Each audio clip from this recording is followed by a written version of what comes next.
대표님 어서 오세요. 네, 안녕하세요. 송성문입니다.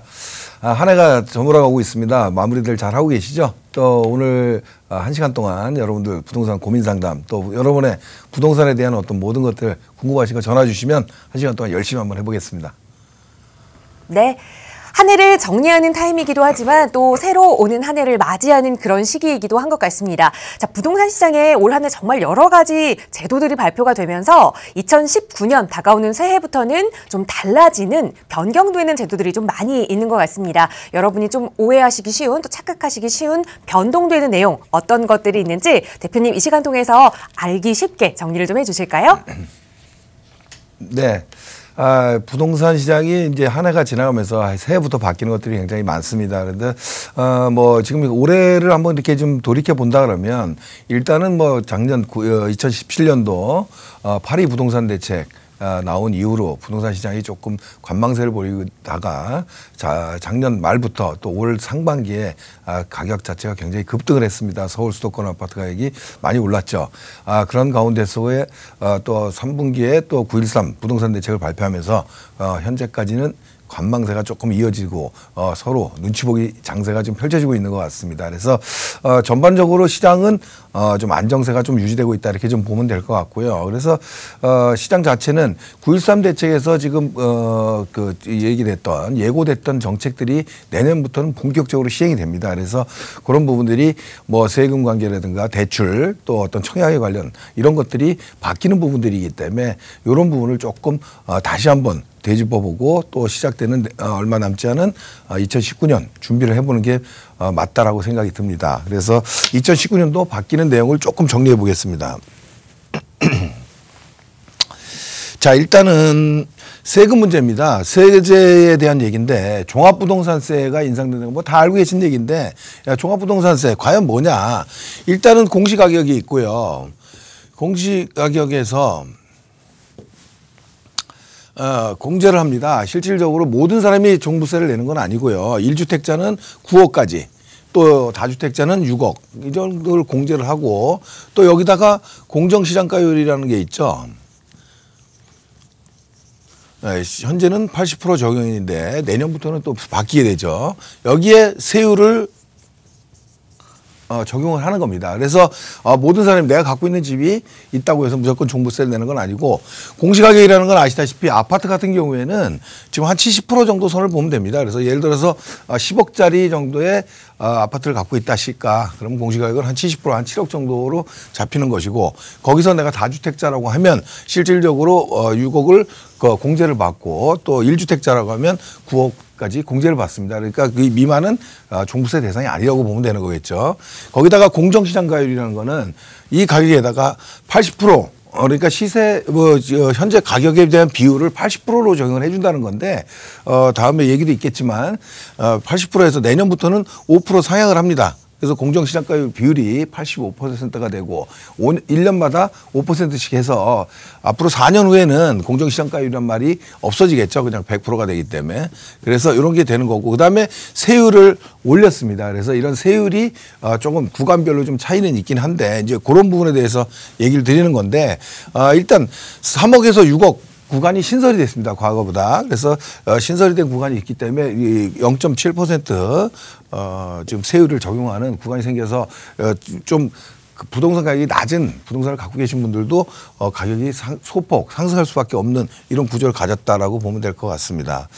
또 두 번째로는 이제 3억 초과 구간 이상에서는 0.2에서 0.7% 인상이 돼서 최고 2.7%까지 상승했습니다. 과거 2%였는데 최고 2.7%가 됐죠. 그래서 그거는 금액별로 차이가 있습니다. 그래서 아까 말씀드린 대로 최저 3억 원에서 지금 94억까지 공시가격 94억까지니까 웬만한 분들이 해당되시는 건 아니겠지만 최고로는 2.7%까지 상향이 됐습니다. 그래서 여기에 다주택자들 그러니까 3주택 이상이거나 또 조정 대상 지역 이상에서 두 채 이상의 그 주택을 갖고 계신 분들은 0.1%에서 0.5%가 추가 과세가 됩니다. 그래서 0.5%까지 해서 최고 2.7%까지 합한다 그러면 최고 세율은 3.2%. 과거 이제 노무현 정부 때 시작이 됐던 최고 세율 3%를 넘어서는 효과를 보여주고 있습니다. 그런데 사실상 이 3.2%에 해당되는 분들은 좀 전에도 말씀드렸지만 공시가격 94억 원 이상이기 때문에 크게 해당되는 분들이 이렇게 많지는 않을 것으로 이렇게 보여집니다. 아무튼 종합부동산세 인상 폭이 상당히 좀 크다 이렇게 좀 보여지면 될 것 같습니다. 자, 그런데 중요한 거는 이제 세부담 상한인데요. 원래 3주택이나 조정지역 내 2주택자들이 모두 이제 세부담 상한을 300%로 하기로 한 것이 국회 본회의에서 처리가 되면서 2주택자는 200%로 낮춰졌습니다. 그래서 세부담 상한이 뭐냐 좀 용어 자체가 좀 어려운데 과거 그러니까 현재까지 100만 원의 세금을 냈다. 그럼 내년에 세금을 낼 때는 아무리 세금이 늘어나도 300% 정도 300만 원까지 세금을 내는 겁니다.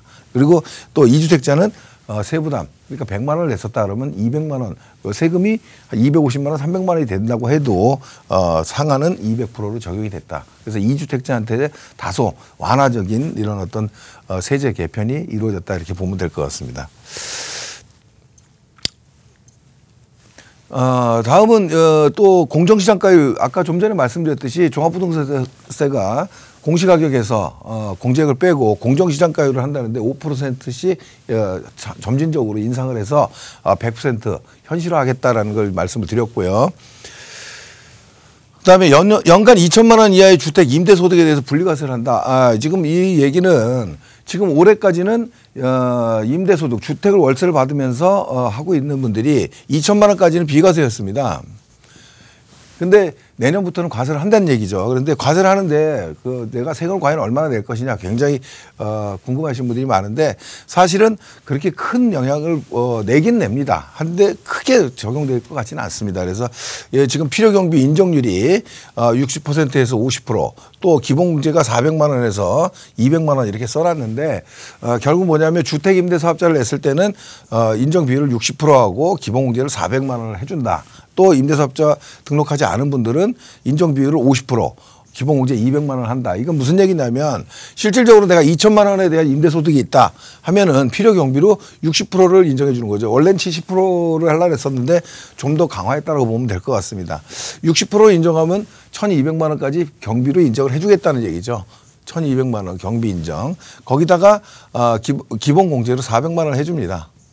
그러면 실질적으로 400만 원에 대해서 분리과세를 하게 되고 또 임대사업자에 대해서 보유기간에 따른 또 세금, 세제 혜택이 또 나오겠죠. 그래서 이걸 계산해 본다 그러면 실질적으로 체감할 수 있는 건 그렇게 많지는 않을 것이다 이렇게 좀 보여집니다. 아무튼 과세가 되는 건 2천만 원 미만도 적용이 된다. 또 한 가지는 분리과세, 종합과세가 아니고 분리과세 단일세율로 적용을 한다. 이렇게 보시면 될 것 같습니다.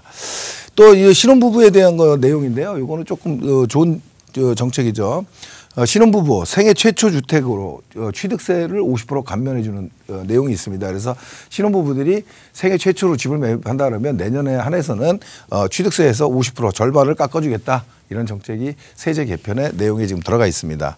이 밖에도 뭐 우리 세금에 관해서는 또 여러 가지 또 내용들이 있는데 지금 2018년 12월 말로 준공공 임대주택 그러니까 장기 민간 임대주택에 대해서 우리 임대사업자를 냈을 때 100% 양도세 감면되는 정책이 없어지죠. 그래서 이런 것들도 조금 달라지는 부분이다 이렇게 보시면 될 것 같습니다. 다음은 이제 금융 세제 부분까지 말씀을 드렸고 사실 세제 부분이 굉장히 방대합니다. 그래서 그런 내용들이 종합부동산세하고 연관된 부분들이고요. 그다음에 금융하고 제도인데 DSR을 모든 금융권으로 확대하겠다 이런 지금 내용이 있습니다. 그래서 지금 DSR이 뭐냐 뭐 아시는 분들 이제 뭐 많은 분들이 알고 계신데 DTI보다 좀 더 강화된 거죠. DTI Debt to Income이고 DSR Debt Service Ratio인데 결국 뭐냐면 DTI는 총부채 상환 비율 얘기를 하는 거고요. 그다음에 DSR이라고 하는 거는 총부채 원리금까지 상환 비율이에요. 그러니까 결국 뭐냐면 대출 내가 받고 있는 주택담보대출뿐만이 아니라 예를 들자면 뭐 자동차 할부금이라든가 신용카드 사용 뭐 이런 어떤 부채들을 총 합산한 거죠. 그러니까 총체적 상환 능력을 본다는 것이 DSR인데 결국은 이런 것들이 지금 이미 시장에서는 10월부터 6개 시중은행에서는 적용이 되고 있습니다. 그런데 이런 것들이 내년부터는 상업금융업, 뭐 저축은행 등 모든 금융권으로 확대한다. 보험업 뭐 이런 데들이 그러니까 모든 금융기관에서 이제 DSR을 다 적용한다. 사실은 내용이 되게 간단한 것 같으면서 중요한 겁니다. 사실 주택 매입에 있어서 대출 규제 카드 중에서는 굉장히 큰 카드입니다. 그래서 대출에 대한 규제가 강화됐다 이런 것들이 피부로 느껴지는 이런 어떤 한 해가 또 될 것 같습니다.